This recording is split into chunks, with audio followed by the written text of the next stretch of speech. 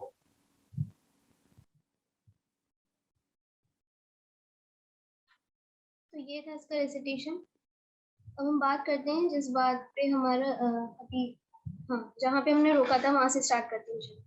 तो सूरह तकासुर में जो बात हो रही थी वो ये थी कि इंसान जो है वो ज्यादा से ज्यादा कमाने की, ज्यादा से ज्यादा पाने की चाहत में जिंदगी भर लगा रहता है, इसी फिक्र में मुब्तला रहता है। और ये फिक्र उसका पीछा तब तक नहीं छोड़ती जब तक कि वो अपनी कब्र तक नहीं पहुंच जाता।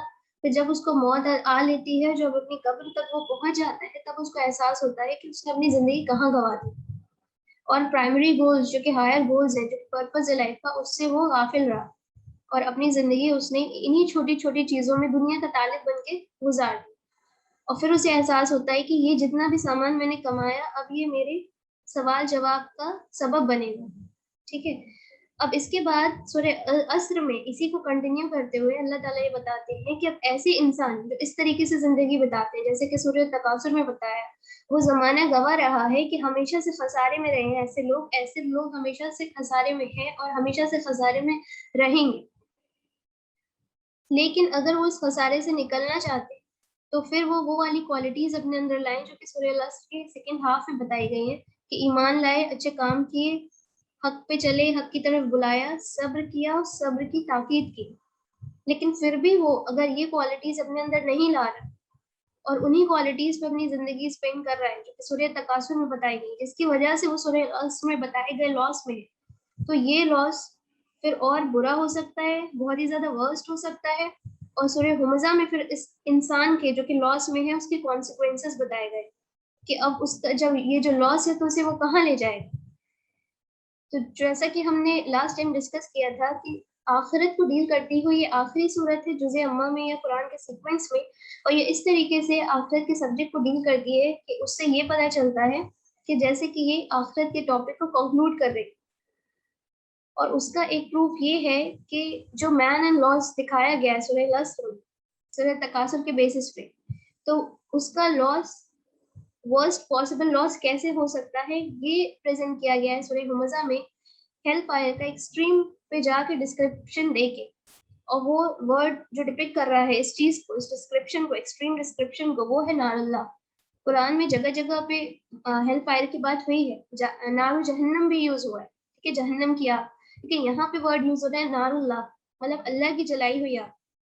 तो हमें समझ जाना चाहिए कि ये कितना ज्यादा स्ट्रॉन्ग तरीके से यहाँ पे डराया गया है उन लोगों को, जो कि अभी हमने जैसे कि अभी रेसिटेशन सुना कि गीबत करने वाले, ताना मारने वाले, बात बात माल जमा करने वाले, उसे इकट्ठा करके रखने वाले, जिनका जिनका दिल घबराता है जरा सा माल निकालने में, ठीक है। तो इन लोगों के लिए ये बहुत ये जिस भी इंसान में ये पाई जाती है, तो हमें ये देखना है कि हमारे अंदर तो ये सारी चीजें नहीं, क्योंकि इसका जो कॉन्सिक्वेंस है वो बहुत खतरनाक है, जैसा कि सूरत में बताया गया है। और सूरत में बहुत स्ट्रॉन्ग तरीके से टेरराइज किया गया, वार्न किया गया इंसान को उन गलतियों के खिलाफ जो इंसान के अंदर होती है।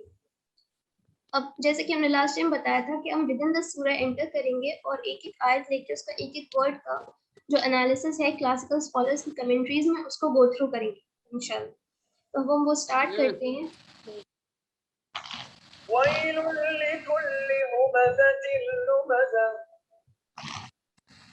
Who to every scorner and mocker, ये पहली आयत है सूरत की, वैलुल लिकुल्ली हुमज़तिल लुमज़ा, Who to every scorner and mocker। अच्छा, इसका मैं चलते हुए बस एक ट्रांसलेशन बताती हूँ, उसके बाद हमसे कंटिन्यू करते हैं और फिर मैं आपको बताऊंगी यहाँ कौन से 3 वर्ड्स आपको ध्यान रखने हैं, जिसपे पूरा ये पीपीटी जो है हमारा नेक्स्ट टर्न तक उन्हीं वर्ड्स के अराउंड रिवॉल्व करेगा, ठीक। तो who to every scorner and mocker, तबाही है, बर्बादी है, मिसफॉर्च्यून है, कलामिटी है, डीप डिस्ट्रेस है, डीप ग्रीफ है, हर उस शख्स के लिए जो दूसरे को बीनीथ कंसिडरेशन समझकर या वर्थलेस समझकर या किसी भी लायक न समझकर, रिस्पेक्ट के काबिल न समझकर और छोटा समझकर, अपने से छोटा समझकर उसका मजाक उड़ाता है, उसे टीज करता है, उसकी हंसी बनाता है, उसे ताने मारता है या उसकी चुगली करता है, या किसी भी तरीके का इमोशनल पेन पहुंचाता है, या किसी भी तरीके से इमोशनली टॉर्चर करता है, या किसी और तरीके से फ्रस्ट्रेट करता है, अनॉय करता है, परेशान करता है, ठीक है। तो ये था इसका सरसरी तौर पर ट्रांसलेशन। अब जो इसका पहला वर्ड है वाइल लिकुल्ली हुमज़तिल लुमज़ा, ये 27 टाइम्स आया है कुरान में, 10 जिसमें से 10 टाइम्स ये सूरह अल मुरसलात में आया है, जो कि 77 सूरत है कुरान में।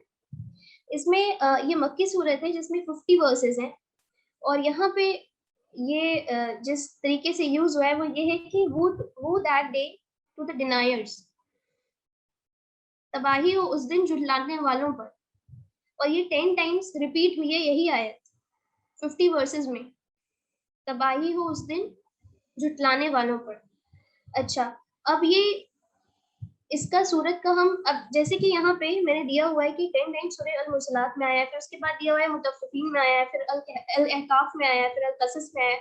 तो हम थोड़ा थोड़ा देखते चलेंगे कि अब किस सेंस में यहाँ पे यूज हो रहा है, ठीक है। थोड़ा हम जिस्ट लेंगे कुरान से कि किस तरीके से यूज हो रहा है ये वर्ड कुरान में, कब ये वर्ड यूज होता है, इसका यूसेज क्या है, लिटरेचर में किस तरीके से यूज होता है, क्या डिपिक्ट करता है, क्या रिफ्लेक्ट करता है। उसके बाद हम आएंगे जो कमेंट्रीज हैं स्कॉलर्स की, वो क्या कहते हैं इस वर्ड के बारे में, ठीक है। तो पहला जो इंस्टेंस है, पहला जो एग्जाम्पल है वो सूरह अल मुरसलात है।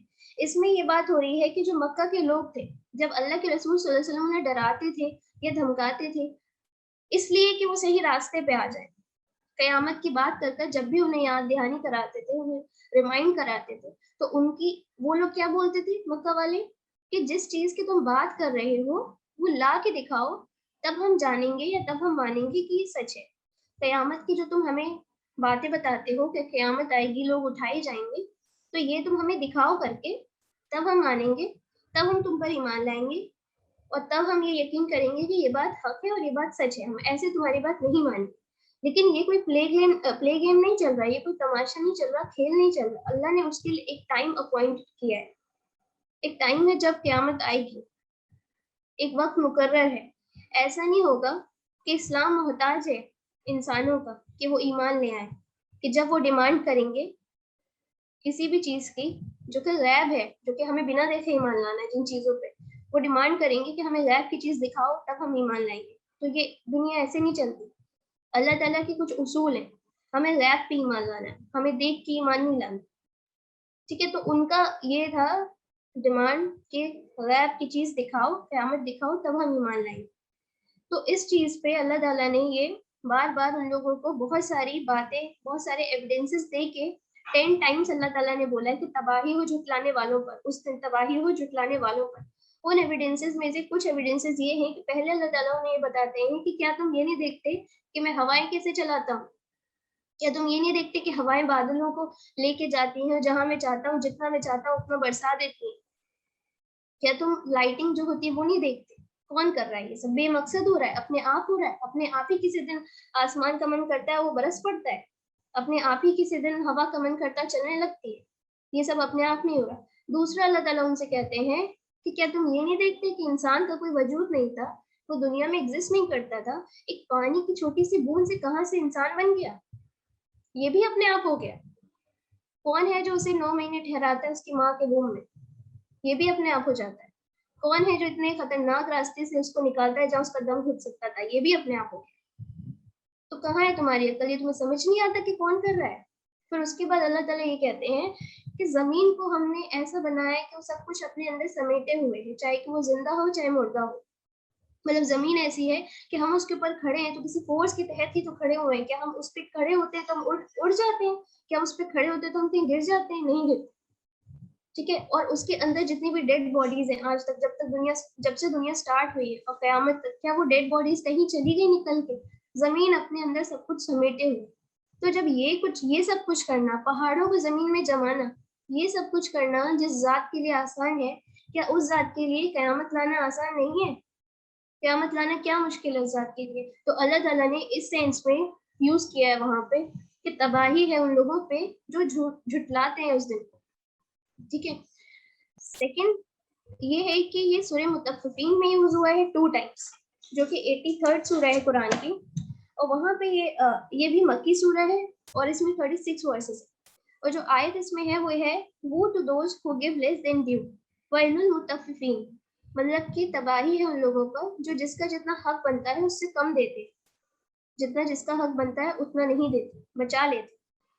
ठीक है। तो यहाँ पे जो बात हो रही है आयत 1 to 6 में सूरह मुतफ्फिफीन में, वो ये है कि तबाही है उन लोगों पे जो जबकि सेलर की साइड पे होते हैं, जबकि वो खुद सेलर होते हैं, तो उनकी कोशिश ये होती है कि मैं कम से कम बेच दूं, बुरा से बुरा बेच दूं, ज्यादा से ज्यादा पैसे में, मतलब प्रॉफिट मेरा हो, चाहे कि दूसरे के नुकसान की कॉस्ट पे हो। और जब वो बायर की साइड पे होते हैं, जब वो बायर होते हैं, तो उनकी कोशिश होती है कि मैं पूरा से पूरा ले लूं बिना किसी लॉस के, चाहे कि सामने वाले की लॉस की कॉस्ट पे, मतलब कि ज्यादा से ज्यादा मैं ले लूं और पैसे कम लूं। और जब वो सेलर होते हैं तो ज्यादा से ज्यादा मैं पैसे ले लूं और दूं कम, घाटे में डाल दूं सामने वाले को। ठीक है।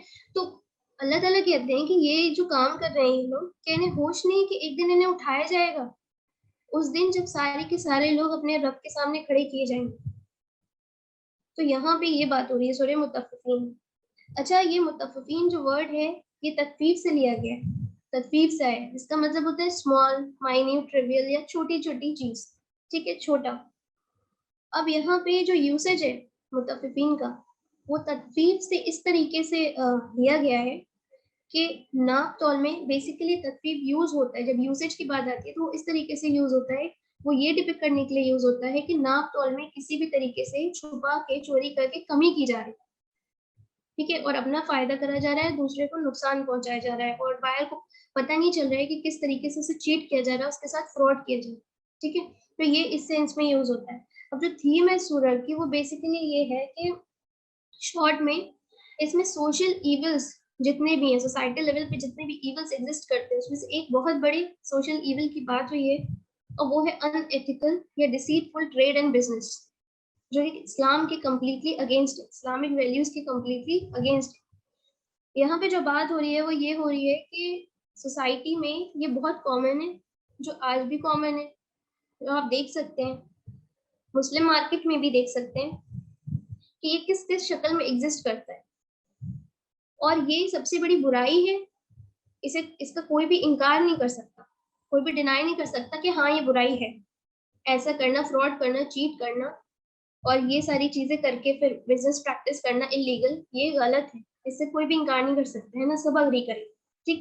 तो ये अब बहुत सारी फॉर्म्स में हो सकता है। वो ऐसे भी हो सकता है कि हम होल्ड करके इन्फ्लेशनरी प्रेशर क्रिएट कर रहे हैं इकोनॉमी में, मतलब हमने कोई भी चीज होल्ड कर दी और फिर ये कह दिया कि डिमांड बहुत, जिस चीज की डिमांड ज्यादा आई हमने उसे होल्ड कर दिया, है ना, रोक दिया, एक्यूमुलेट कर लिया, और सोसाइटी में हमने ये बता दिया और बुक्स में भी हमने ये पढ़ा दिया और खुशी खुशी सब इसे मान रहे हैं, इकोनॉमिक्स के सब्जेक्ट में पढ़ा देते हैं कि जो डिमांड है वो ज्यादा है, सप्लाई कम है, सप्लाई मैच नहीं कर पा रही डिमांड को, लिहाजा हमने प्राइस बढ़ा दिया।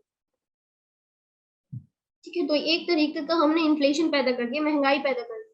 ठीक है, प्राइस बढ़ा के होर्डिंग करके हमने महंगाई पैदा कर दी। ठीक है, अब ये पुअर को भी फेस करना पड़ रहा है। ऐसा नहीं कि सिर्फ जिनके पास पैसे हैं वो ही मार्केट जाते हैं, जो लोग गरीब है जिनके पास ज्यादा पैसे नहीं वो भी मार्केट से ही चीजें लेते हैं, तो वो इफेक्ट हो रहे हैं। तो अल्लाह ताला ने इस चीज को बहुत गलत ठहराया। दूसरा ये इस शक्ल में भी हो सकता है कि हम किसी बिजनेस प्रैक्टिस को मोनोपलाइज करते, मतलब कि बहुत सारे लोग जो बिजनेस कर सकते हैं, फ्री मार्केट हो सकता है, वो ना करके एक बिजनेस कोई एक इंसान अपने कंट्रोल में ले ले और कोई और उस बिजनेस को ना कर पाए। ठीक है, तो ये दोनों ही चीजें फोरबिडन है इस्लाम में, स्ट्रिक्टली प्रोहिबिटेड है इस्लाम में। तो यहाँ पे इन सोशल इविल्स को बताया गया है। और उसके बाद ये कि अगर हम इस पर गौर करें तो ये क्यों हो रहा है, ये इसीलिए हो रहा है ऐसा, जो ये जो बिहेवियर है ये ऑब्वियस कॉन्सिक्वेंस है इस चीज का कि हम सवाल जवाब होने वाला है आखिरत में, इस चीज को भुला बैठे हैं। इंसान ऐसी चीज में तभी मुब्तला हो सकता है, ऐसे सिन में वो इंसान तभी पढ़ सकता है, ऐसी हरकत इंसान तभी कर सकता है, चीट इंसान किसी और को तभी कर सकता है, किसी के साथ धोखा तभी कर सकता है जब वो आमादा ना हो इस बात पे कि मुझे आखिरत में एक दिन अल्लाह के सामने खड़ा होना है और जो भी कुछ मैं करके आया हूँ मुझे उसको जवाब देना है। और जो भी बिजनेस प्रैक्टिस इस तरीके से की जाती, जो भी बिजनेस प्रैक्टिस चीटिंग पे या फ्रॉड पे या धोखे पे बेस्ड होती है, रिसेप्शन पे बेस्ड होती है, तो ऐसे जो पैसा कमाता है इंसान, ऐसा जो मनी होता है जो अर्न करता है इंसान, उसकी जो ब्लेसिंग होती है वो खत्म हो जाती है, उस पैसे में कोई बरकत नहीं रहती। ये इंसान को करने से पहले सोचना चाहिए। और हमें अपनी लाइफ में भी ये ध्यान देना चाहिए कि जो रोजमर्रा की हमारी लाइफ है, डे टू डे रूटीन, उसमें भी कहीं हम किसी लेवल पे इस चीज में तो मुब्तला नहीं है कि जब हमें कोई फेवर चाहिए या हमें कोई चीज चाहिए या हमें किसी से कोई हेल्प चाहिए तो हम पूरी उम्मीद करते हैं कि हमें मिलनी चाहिए, हम उसके हक रखते हैं। लेकिन जब हमारी हेल्प की कोई उम्मीद करता है, एक्सपेक्ट करता है हमसे, तब हम नहीं होते वहां, क्योंकि हम मशक्कत नहीं उठाना चाहते। ठीक है, तो हमें भी देखना है कि कहीं किसी न किसी लेवल पे हमारे अंदर तो नहीं है। दूसरा दूसरा पॉइंट यहाँ पे ये कि शुएब अलैहिस्सलाम की जो कौम थी वो इसी प्रॉब्लम, इसी बुराई का शिकार थी, इसी चीज में मुब्तला थी कि वो नाप तौल में बिगाड़ करते थे। और शुएब अलैहिस्सलाम के इतनी बार रिमाइंड कराने के बाद भी वो लोग नहीं माने, जिसकी वजह से उस कौम पे अजाब आ गया।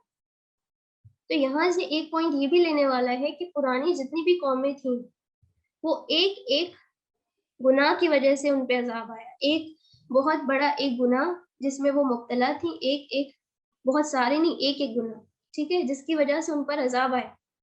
लेकिन जो मुस्लिम उम्मत है ये उन सारे गुनाह जो वो कर चुकी थी और अजाब आ चुके थे जिसकी वजह से उनके ऊपर, और भी बहुत सारे गुनाह जो शायद उन्होंने सोचे भी ना हो गुमान में, वो भी ये कर रही है और ये सारे एक साथ कर रही है।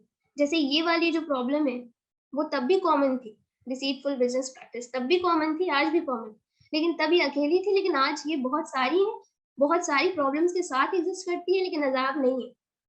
तो हमें एहसान मानना चाहिए उस जात का जिसने हमारे हक में दुआ की कि हमें अजाब खत्म न कर दे, हमें अजाब, मुस्लिम उम्मत को अजाब एक साथ न खत्म कर दे, एक साथ न मिटा। और वो ज़ात अल्लाह के रसूल सल्लल्लाहु अलैहि वसल्लम है, हमें उनका, हमारे ऊपर उनसे ज़्यादा किसी इंसान का एहसान नहीं, तो हमें उनका एहसान सिर्फ वर्ड्स में नहीं, हमें ये एहसान का एहसास होना चाहिए, एक्नॉलेजमेंट होना चाहिए इस बात का कि ये कितना बड़ा एहसान है कि हम क्या-क्या कर रहे हैं और क्या-क्या नहीं कर रहे हैं, क्या-क्या नहीं है जो हमने कर डाला, क्या-क्या नहीं, हमने सब कुछ कर डाला, फिर भी हम आराम से बैठे और भूले बैठे हैं और गफलत में बैठे हैं। तो हमें इस गफलत से बाहर निकलना है, दूसरों को भी निकालना। फिर उसके बाद जो नेक्स्ट है वो सूरह अल-अहकाफ है, जहाँ पे यूज़ हुआ है वाइल वर्ड, और वो यूज़ हुआ है 17th वर्स में, और ये भी मक्कन सूरत है और 35 वर्सेस है इसमें। 17th वर्स में वैलक आमीन करके ये यूज़ हुआ है वर्ड। और यहाँ पे बेसिकली हो ये रहा है कि दो तरीके के कैरेक्टर जो कि अरब में एग्जिस्ट करते थे, एक अच्छा कैरेक्टर, एक बुरा कैरेक्टर, ठीक है? दोनों को प्रेजेंट किया गया है एक एनालॉगी के थ्रू, और उन दोनों में कम्युनिकेशन दिखाया गया है।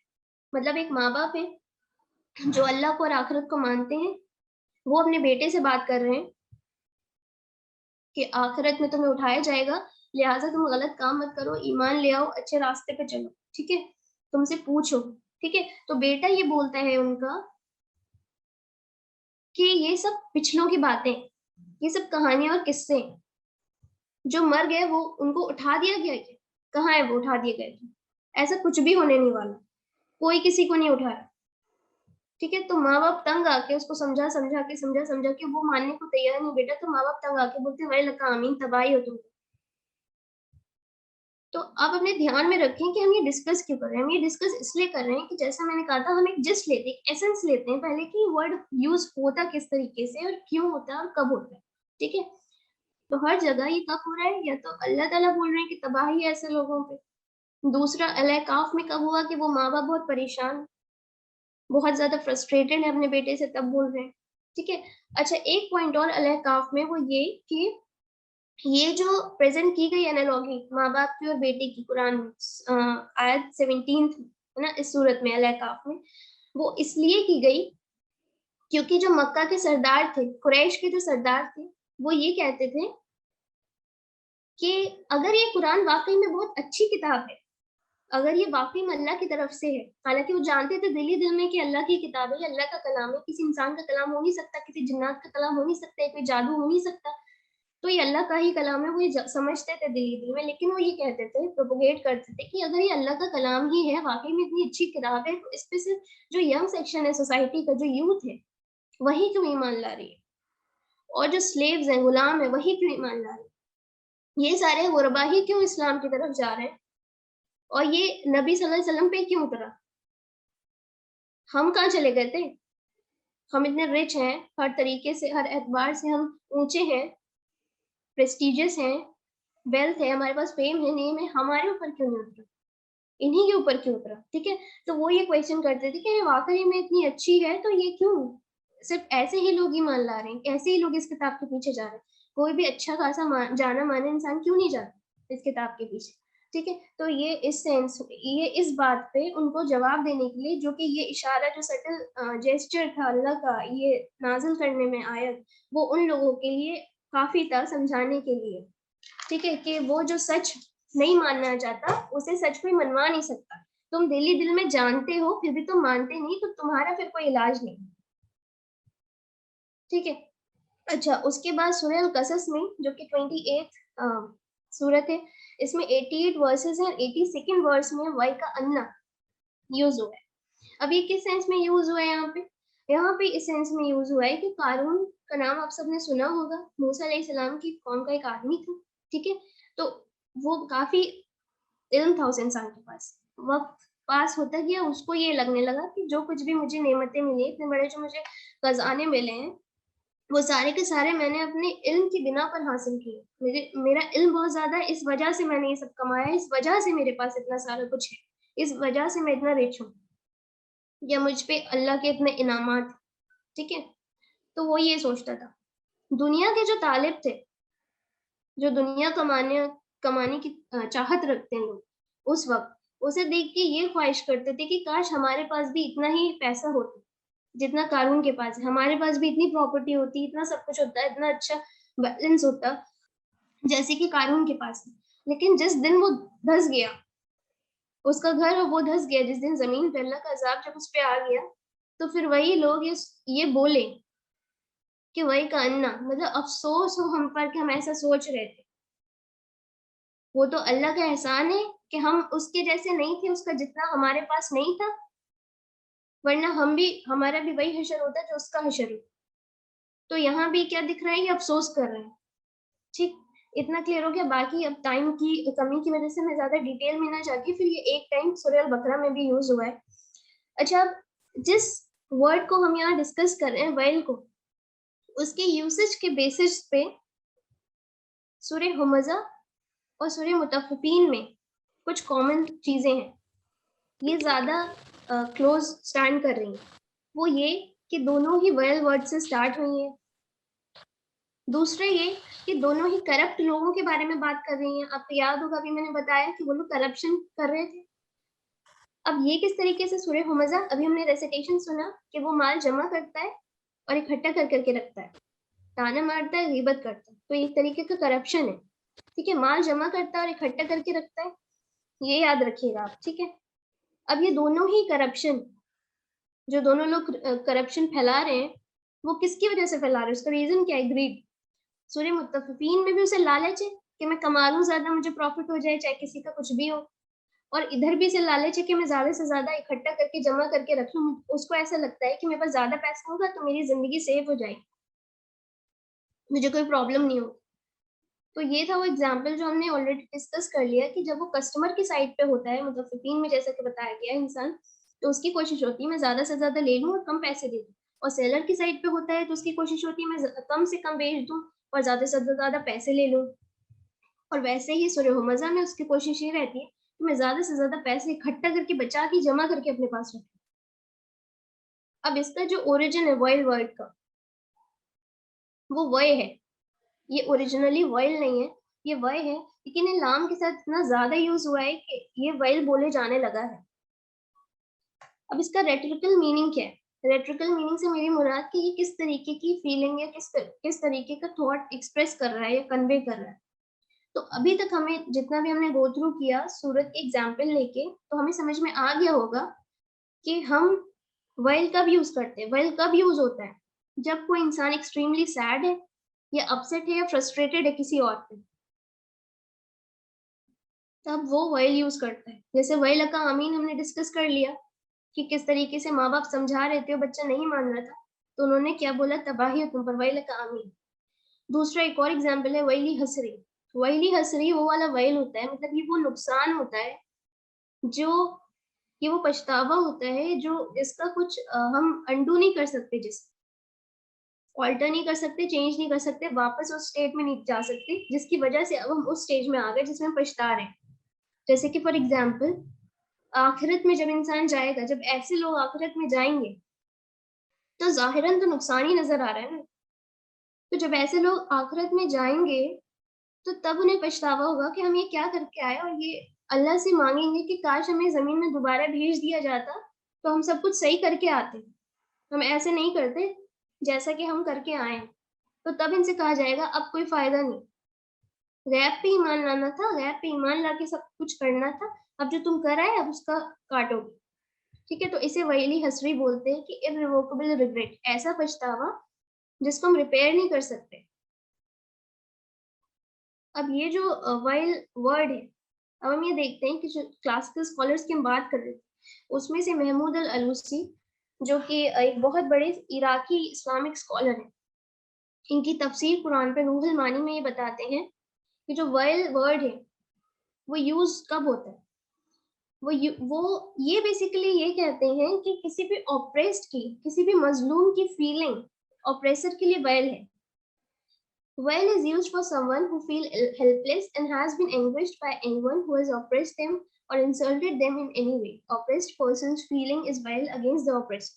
मतलब अगर किसी ने किसी के ऊपर जुल्म किया है, अगर किसी ने किसी को बहुत ज्यादा परेशान किया है किसी भी तरीके से, जो कि हमने ट्रांसलेशन अभी किया था आयत का, तो हमने तरीके देखे थे कि किस तरीके से इंसान परेशान कर सकता है दूसरे को, या किसी ने इंसल्ट किया या ऑप्रेस किया या हर्ट किया, तो वो जो ऑप्रेस्ड है, वो जो मजलूम इंसान है, वो बदला नहीं ले सकता। अगर वो दिल ही दिल में बहुत परेशान है, उसे हर्ट हुआ है, तो उसकी जो फीलिंग निकलती है उस इंसान के लिए जिसने उसके ऊपर जुल्म किया है, ऑप्रेसर के लिए, उसको वैल कहते हैं महमूद अल अलूसी के अकॉर्डिंग।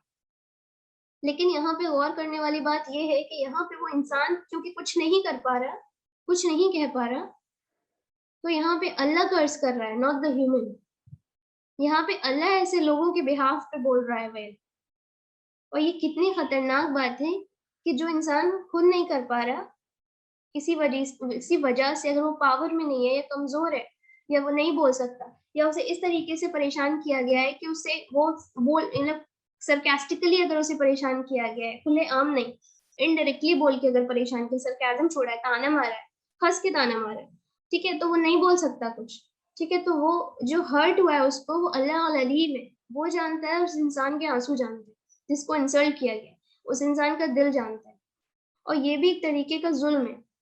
और हमें कोशिश करनी है कि हम इससे बचे रहें, क्योंकि ये एक बहुत बड़ा जुल्म है। और अल्लाह के रसूल सल्लल्लाहु अलैहि वसल्लम का ये कहना है कि जब भी कोई इंसान बद्दुआ देता है, जब भी कोई मजलूम बद्दुआ देता है, जब भी कोई मजलूम के दिल से बद्दुआ निकलती है जुल्म करने वाले के लिए, तो उस दुआ और अल्लाह के बीच में कोई रुकावट नहीं होती, और वो दुआ अल्लाह की तरफ ऐसे उठती है जैसे आग, जलती हुई तेज आग की लपटें। तो हमें हमें ये कोशिश करनी है कि हमें देखना है कि कहीं न कहीं हम इसी तरीके के किसी प्रॉब्लम में तो नहीं फँसे हुए हैं, किसी बीमारी में तो नहीं मुब्तला हैं, कहीं हमें ग़ीबत करने की आदत तो नहीं, कहीं हम किसी को देख के कानाफूसी तो नहीं करते हैं। और ये बहुत सारी चीज़ें हैं जो सोसाइटी में एग्ज़िस्ट करती हैं। हमें कोई पसंद नहीं है, तो हम उसे परेशान करने के लिए बस देखा उसे दूसरी तरफ देख के हँस दिए किसी और की तरफ, ये भी बहुत होता है। ये भी बहुत होता है कि बस मुँह बना लिया, दूसरे का दिल सूखा जा रहा है, दम सूखा जा रहा है कि क्या होगा, मैंने ऐसा क्या कर दिया, मुँह बनाए घूम रहे, मैंने तो कुछ कहा ही नहीं। इसमें बहुत सारी चीज़ें होती हैं, किसी ने खाना बनाया सही से, आप तारीफ़ ही नहीं कर रहे, वो पूछे जा रहा है, आप बता ही नहीं रहे। उसका बेचारे का हालत ख़राब है कि मैंने ऐसा क्या बना दिया। ऐसे बहुत सारी चीज़ें हैं, और ये ज़्यादातर हमें फीमेल्स में मिलती हैं। तो हमें ये कोशिश करनी है कि कहीं ये हमारी तरफ तो नहीं है, हमने हमारे अंदर तो नहीं है, हमने ग़ीबत कर दी। अब वो अगर किसी तरीके से दूसरे को पता चलती है तो उसको कितना हर्ट होगा, हम ये नहीं सोचते। अल्लाह के रसूल सल्लल्लाहु अलैहि वसल्लम के पास एक आदमी आया, उसने किसी और के बारे में कुछ बोलना शुरू कर दिया। अल्लाह के रसूल सल्लल्लाहु अलैहि वसल्लम ने फ़ौरन उसे मना किया कि तुम मुझे मेरे भाई के बारे में कुछ मत बोलो उल्टा-सीधा, कि जब मैं उसे नेक्स्ट टाइम देखूँगा तो मैं उस लेंस से देखाऊँगा जो तुमने मुझे अभी दिया, उसकी बुराई कर। तो हम ये नहीं देखते कि हम किस तरीके से बैठे-बैठे एयर कंडीशन कमरे में या आराम से किसी की किस तरीके से कितनी सारी बुराइयाँ कर जाते हैं, और दूसरे का परसेप्शन इन्फ्लुएंस कर चुके होते हैं उस इंसान के बारे में। तो ये सारी चीज़ें हमें अपने अंदर टटोलने की ज़रूरत है, और ये भी कि हम कभी भी कुछ सुने, तो ये ना हो कि फ़ौरन हमारे दूसरे पे नज़र चली जाए कि हाँ, वो करता है ऐसा, या उसने मेरे साथ ऐसा किया। हमें क्या करना है, अपने अंदर झाँकना है, हमें अपना इंट्रोस्पेक्शन करना है कि हम करते हैं या नहीं?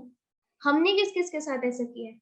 मान लीजिए मैंने किसी की बुराई की और मैं बड़ा बैठ के बड़ी खुश हूँ कि फूल रही हूँ कि उसको क्या पता। अभी कहीं लेकिन अगर उसे पता चले और अल्लाह ना करे उसे हर्ट हो बहुत ज़्यादा, मैंने कोई ऐसी बात बोली हो कि उसे बहुत ज़्यादा हर्ट हो, तो उसके दिल से क्या कोई फीलिंग नहीं निकलेगी? और अगर वो फीलिंग होगी तो वो क्या होगी, आप सब समझते हैं। तो हमें ये कोशिश करनी है कि हमें ऐसा मुसलमान बनना है जैसे कि अल्लाह के रसूल सल्लल्लाहु अलैहि वसल्लम ने बनाया है, बताया है कि जिसके हाथ से और जिसकी ज़बान से दूसरा मुसलमान सेफ हो। अब हम आते हैं अपने दूसरे वर्ड पे। अब मैंने आपको बोला था कि 3 वर्ड हैं जो आपको याद रखने हैं। पहला कौन-सा था? वैल, दूसरा कौन-सा था? हुमज़ा, और थर्ड था लुमज़ा, ठीक है? अब जो रूट वर्ड है हुमज़ा का वो है हमज़ा, जिसका मतलब होता है पोक करना किसी को शार्प ऑब्जेक्ट से, पोक करते रहना किसी को शार्प ऑब्जेक्ट से, ठीक है?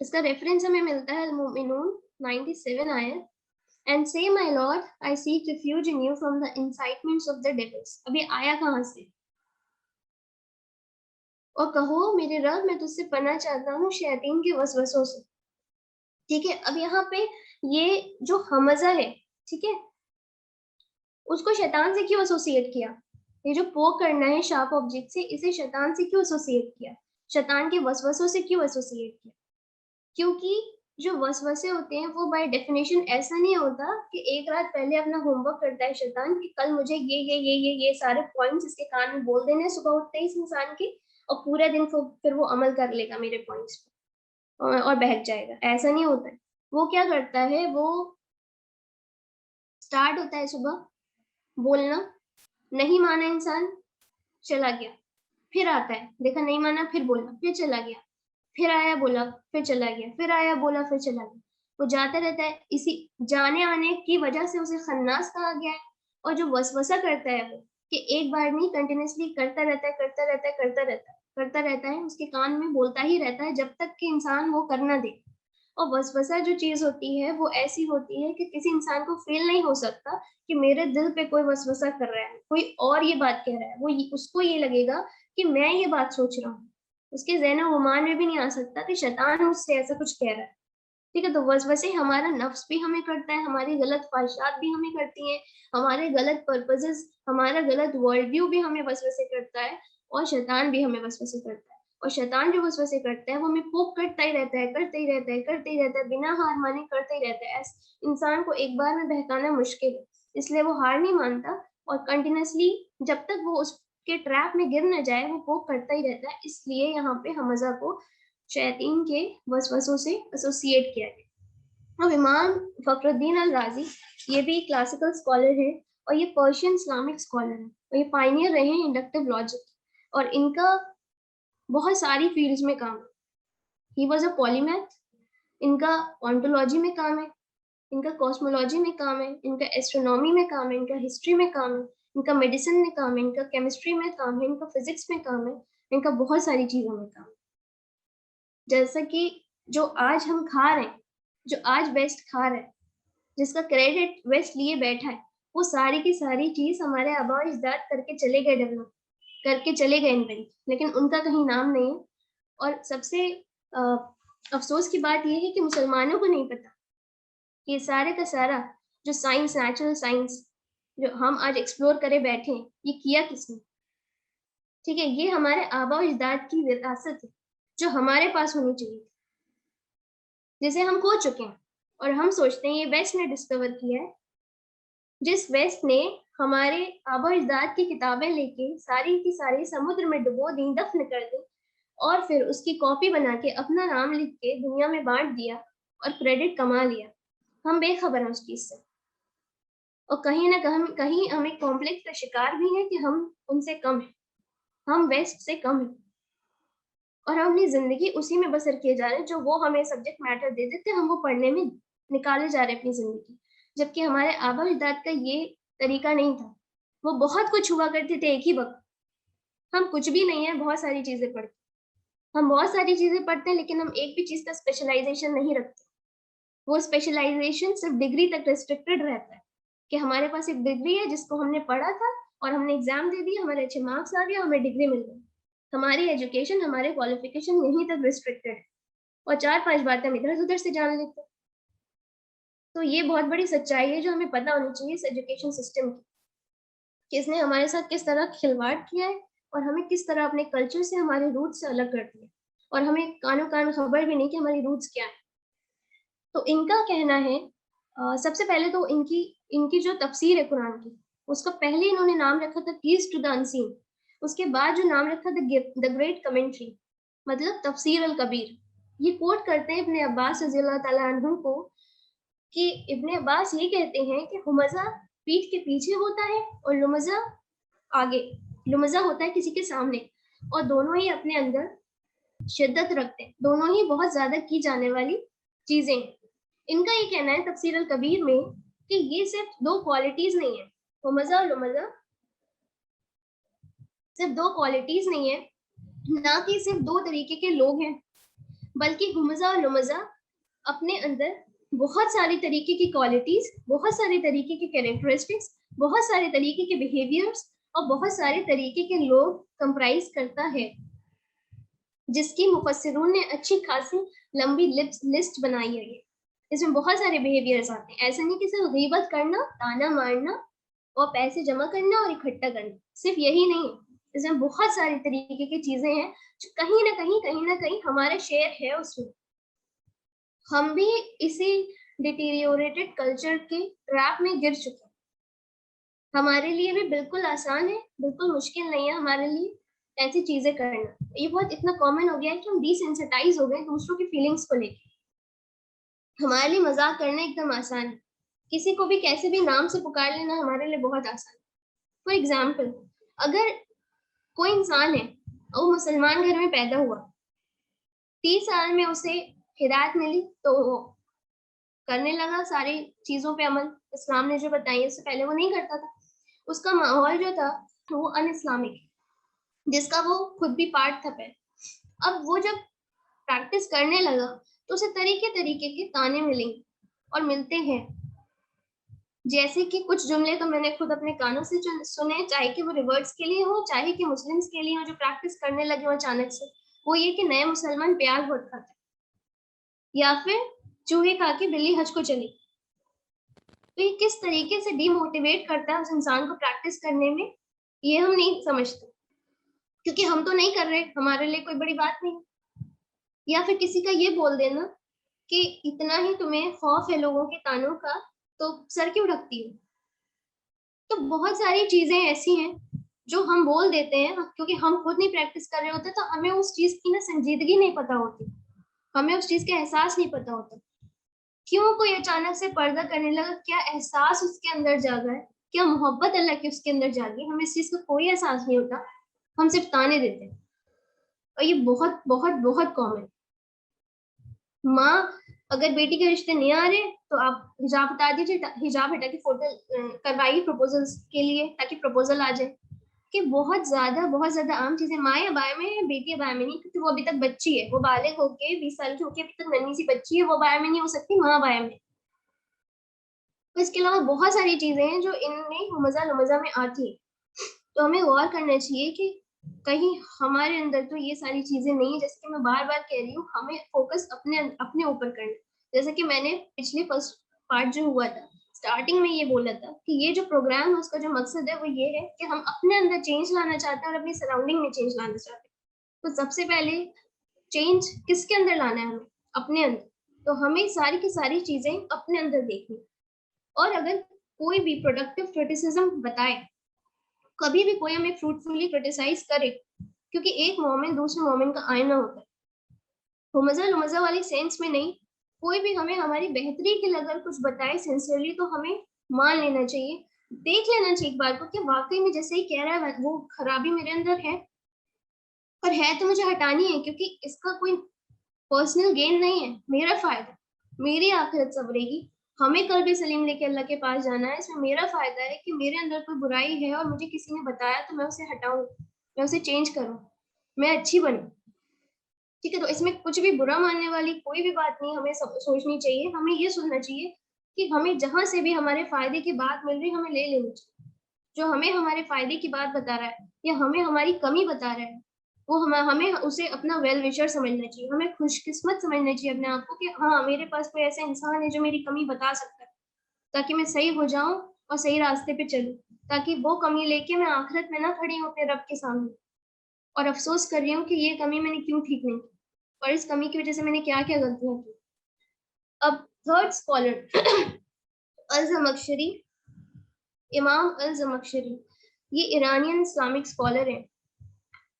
इनकी जो तफसीर है अल कशाफ कुरान के ऊपर, उसमें ये बताते हैं कि अल हुमज़ा अल कसर है।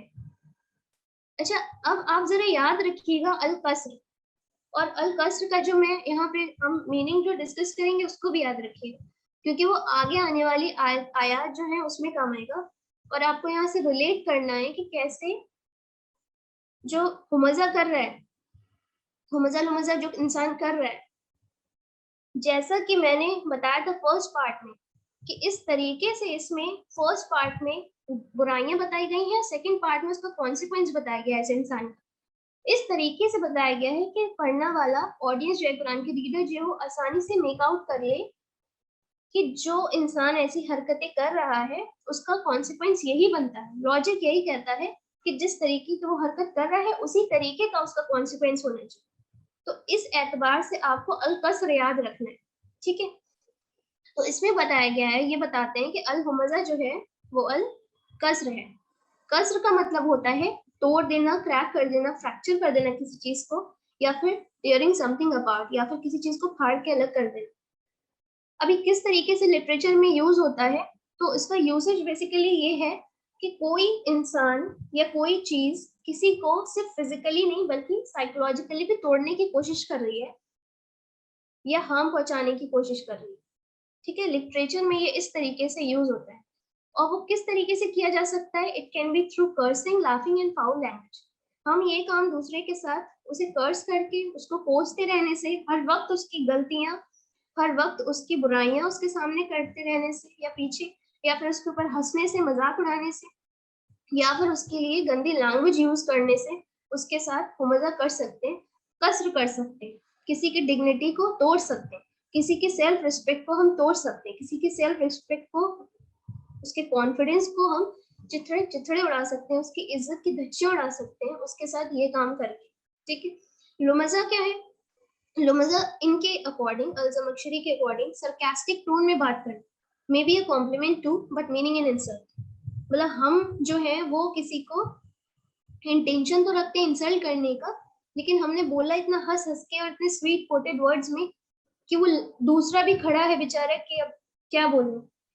इतना हमने डिल्यूजनरी तरीके से उसको ताना मारा कि वो कुछ कह ही नहीं पा रहे। तो इस सरकाज़म को लुमजा कहा है इन्होंने। अब बहुत सारे स्कॉलर्स की जो राय है वो वेरी करती है, ओपिनियन वेरी करते हैं। जैसे किसी ने कहा कि हुमजा आगे है, किसी ने कहा हुमजा पीछे है, लुमजा आगे, किसी ने ये कहा कि हुमजा आगे है और लुमजा पीछे। ठीक है, किसी ने ये कहा कि हुमजा हाथ से, किसी ने कहा लुमजा हाथ से, किसी ने कहा हुमजा मुंह से करना कुछ बोलना, बोल के करना, या फिर लुमजा बोल के करना। ठीक है, तो बहुत सारे स्कॉलर्स की अलग-अलग ओपिनियन है, लेकिन हर ओपिनियन में हमें देखना ये है कि हुमजा लुमजा है क्या। और वो जैसे कि मैंने अभी बताया था, ये है जुल्म करना किसी के ऊपर, किसी के साथ जुल्म करना। और हमें ये याद रहना चाहिए, जैसे कि मैंने अभी कहा था, कि हमें एक ऑप्रेस्ड की मजलूम की दुआ से बाखबर रहना चाहिए कि कहीं हमने किसी के साथ जो किया है वो उसकी बददुआ अल्लाह तक ना पहुंचे हमारे खिलाफ और हमें कटघरे में खड़ा कर दे अल्लाह, और हमारे लिए फिर वो वैल बोले, जैसे कि इस सूरत में बोला गया। तो हमें इस चीज पर ध्यान देना। उसके बाद अभी इस तरीके का बिहेवियर होता क्यों? इंसान इस तरीके के बिहेवियर में क्यों मुब्तला हो जाता है? अच्छा, पर्सनैलिटी क्या होती है? पहले हम ये देखते हैं। पर्सनैलिटी बेसिकली क्या होती है कि एक वो मतलब सेम तरीके के रिस्पॉन्सेज जो over a period of time हम देते आए हैं किसी चीज पे।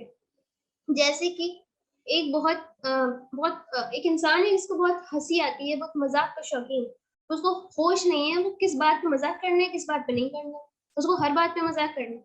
अब किसी को बुरा लग रहा है, किसी को अच्छा लग रहा है, उसको मजाक करना है, उसको मतलब नहीं है कि क्या लग रहा है किसी को। ठीक है, तो अब वो बहुत सालों से अपनी जिंदगी में मजाक ही करता आया है। कभी किसी ने उसको कुछ बोला नहीं, बोला तो उसके ऊपर कोई असर नहीं पड़ा, उसकी पर्सनैलिटी ही बन गई कि दूसरों का मजाक उड़ाना है, और वो डिसेंसिटाइज हो गया कि दूसरे को कैसे लगे, उसको बस मजाक उड़ाने से मतलब है। ऐसी बहुत सारी चीजें, किसी को बोलने की कुछ ज्यादा ही आदत होती है, वो सोचता नहीं है बोलते वक्त, बहुत ज्यादा बोलने की आदत होती है। अब वो सोच नहीं रहा बोलते वक्त तो वो कुछ भी बोल रहा है, और ऐसा हो नहीं सकता कि अपनी बातें इतनी सारी हों कि बोले जा रहे हैं और अपनी ही बातें चल रही, लिहाजा फिर दूसरों पे बात आए, फिर वो दूसरों की बातें करे।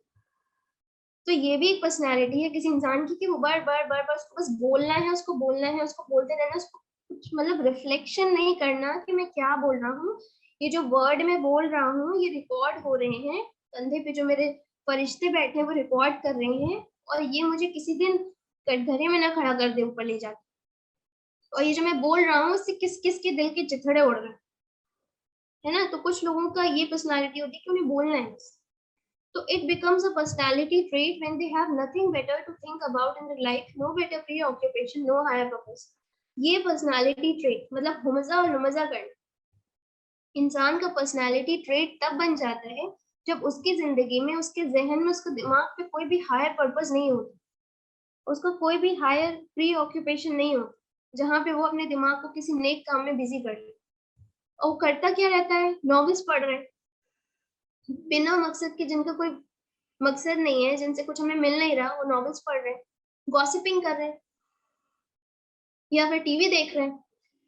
अब टीवी में जो न्यूज आ रही है, मान लीजिए अब कोई कहे कि भाई हम तो न्यूज देखते हैं, सिर्फ अच्छी चीजें देखते हैं, न्यूज आ रही है जो, और न्यूज़पेपर में जो न्यूज आ रही है या सोशल मीडिया पे जो न्यूज आ रही है, उस पर भी इंशाल्लाह किसी दिन तफसील से बात होगी कि वो न्यूज में कितनी सच्चाई है, वो हमारा टाइम चुरा रही है, हमारा माइंड स्पॉइल कर रही है, या वाकई में हमें अवेयर बना। ठीक है, तो उस पर इंशाल्लाह तफसील में बात होगी कभी।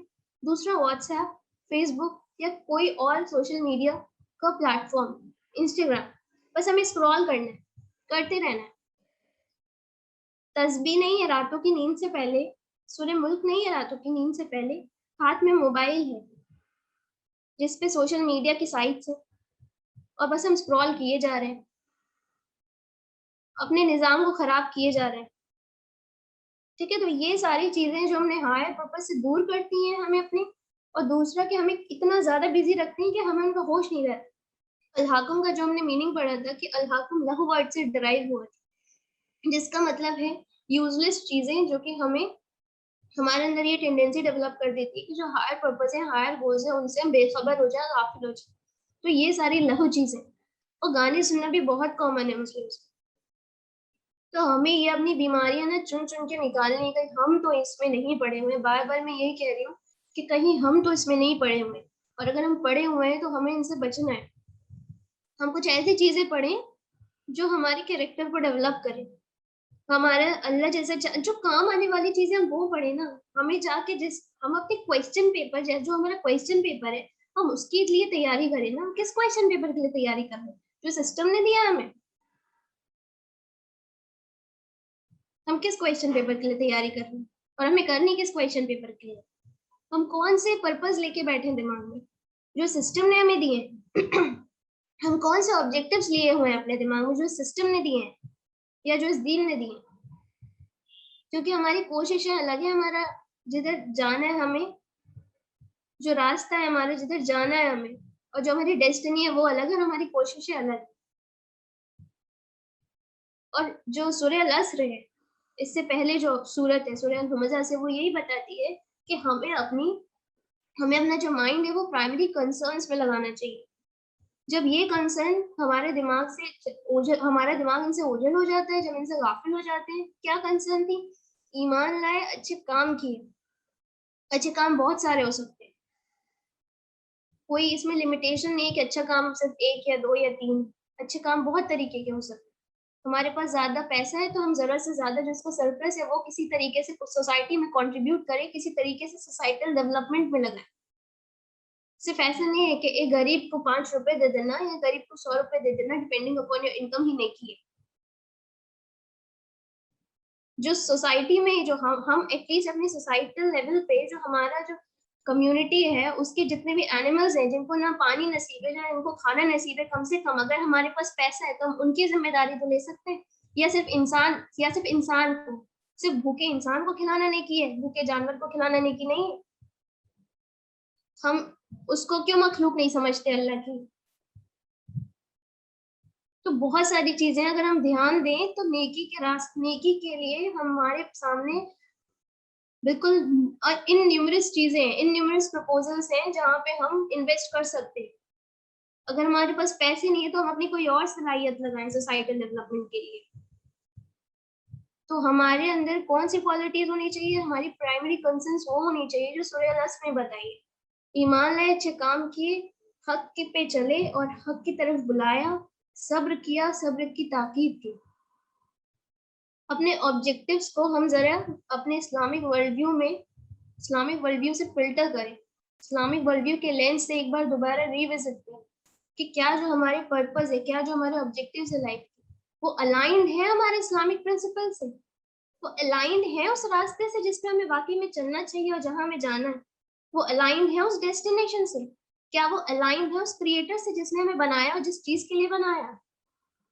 तो ये कुछ बहुत बड़ी चीजें हैं, कुछ बहुत बड़े इश्यूज हैं। ये सुनने में 2-3 लाइन है कि हमें देखना है कि हम क्या कर रहे हैं, या हमें देखना है कि बुराई हमारे अंदर तो नहीं है। सुनने में बहुत आसान चीज है, लेकिन ये बहुत बहुत बहुत बहुत ज्यादा हसास और बहुत ज्यादा संजीदा, बहुत ज्यादा सीरियस इश्यूज है जिन्हें हमें एड्रेस करना पड़ेगा हमारी मौत से पहले, जिन्हें हमें हमारी कब्र से पहले हमें अपना ध्यान उधर ले जाना पड़ेगा ताकि हम अत्तकासुर वाले अंजाम पे ना जाए। एक दिल में या तो अल्लाह रहेगा या दुनिया रहेगी। अगर एक दिल में अल्लाह आएगा तो दुनिया जाएगी, अगर एक दिल में दुनिया आएगी तो अल्लाह वहां नहीं रहेगा, क्योंकि एक म्यान में 2 तलवारें कभी नहीं रह सकती। तो ये फैसला हमारा है कि हमारे म्यान में कौन सी तलवार रहेगी, अल्लाह की या दुनिया की? हमारे दिल में क्या रहेगा? दुनिया की फिक्र, दुनिया की मोहब्बत, दुनिया का तालिब बनना है हमें, या अल्लाह की फिक्र, अल्लाह की मोहब्बत, या अल्लाह की रजा का तालिब बनना है हमें?